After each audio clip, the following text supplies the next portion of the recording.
Terkadang hari-hari besar ini hanya sekedar seremonial. Adapun pesan-pesan keagamaannya tidak masuk kepada diri kita selaku umat beragama, apalagi di kalangan birokrat.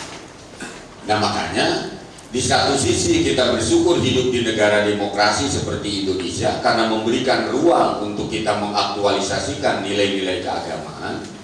Tapi di sisi lain juga kita harus mengevaluasi terhadap perjalanan ini. Karena bagaimanapun negara demokrasi tanpa ada moderasi, tanpa ada toleransi, itu negara demokrasi yang nonsens, saya bilang. Karena di negara demokrasi itu ya harus ada moderasi dan toleransi. Jadi makanya kalau Indonesia mengklaim negara demokrasi terbesar, negara yang bagus, kalau indikator moderasi dan toleransinya tidak ada, itu sebetulnya demokrasi semu, bukan demokrasi yang sesungguhnya.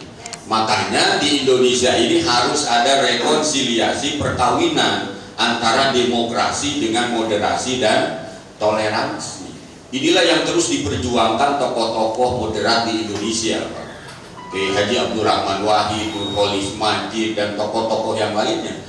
Jadi ingin negara demokrasi ini ya di dalamnya ada moderasi dan toleransi.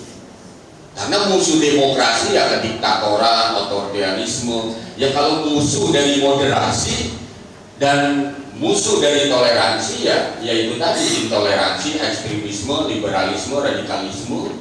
Itulah musuh dari moderasi dan toleransi. Inilah yang harus kita kembangkan. Nah ada dua model dalam membangun toleransi. Yang pertama disebut dengan modus vivendi, yaitu kerukunan itu dibangun bisa dari top down, dari atas. Inilah yang disebut dengan, sering saya sampaikan ke teman-teman kalau diskusi, yang disebut dengan kerukunan struktural. Jadi kerukunan itu dibangun dari atas melalui regulasi, melalui aturan dan lain sebagainya. Ini sumbernya dari penguasa.